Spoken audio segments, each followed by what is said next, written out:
اس لیے جو صاحب عقل آدمی ہو اس کی سوچ وہاں پہنچتی ہے جہاں عام بندے کی نہیں پہنچتی. ذہین آدمی، عقل مند آدمی عام گفتگو میں بھی ایسی بات کر جاتا ہے کہ دوسرا حیران ہو جاتا ہے.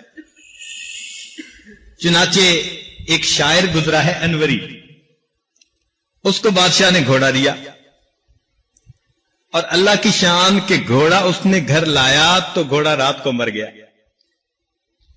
اب اگلے دن انوری جب بادشاہ کے دربار میں گیا تو بادشاہ نے پوچھا بھائی گھوڑے کا حال سناؤ. اب اگر یہ ویسے ہی کہہ دیتا کہ گھوڑا مر گیا تو بات بری ہوتی، بادشاہ کو غصہ آتا، تم نے اس کا خیال نہیں رکھا. تو انوری نے شعر میں جواب دیا،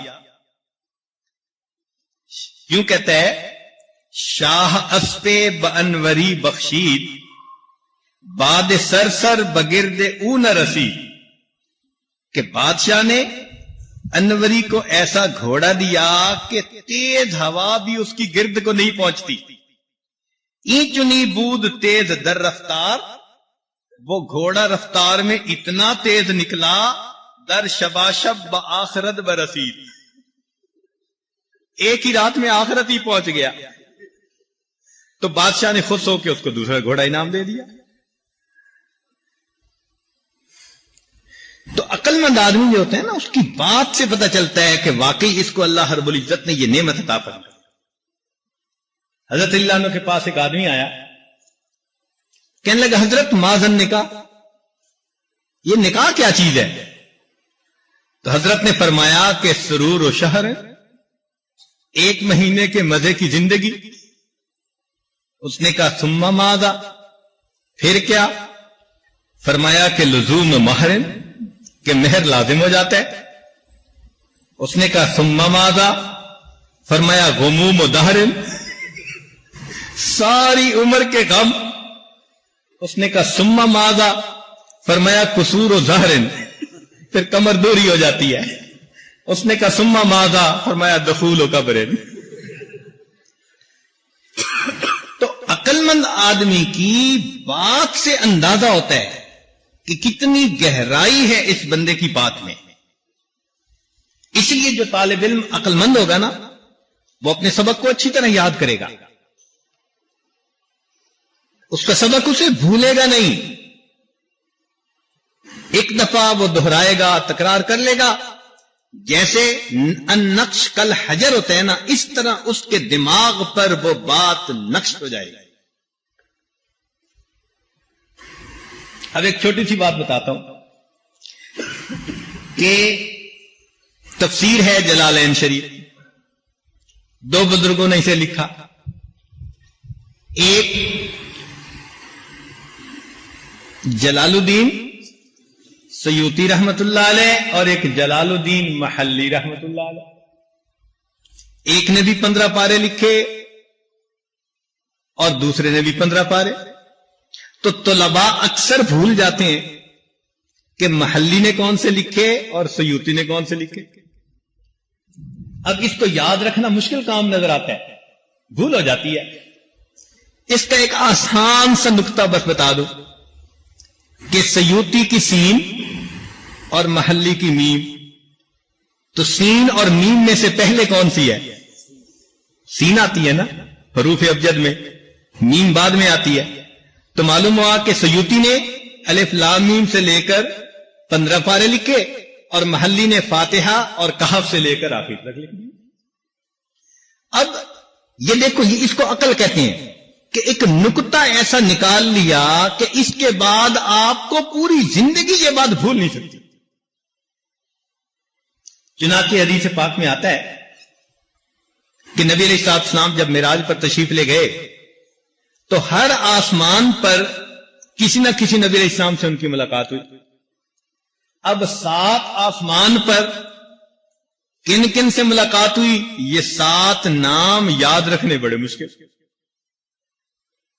جب بھی یاد کریں بھول جاتے ہیں. کیسے یاد کریں؟ اب ایک نقطہ سن لیجئے کہ ان تمام انبیاء کے جو نام ہیں ان کے پہلے حروف کا ایک لفظ بنا دیا.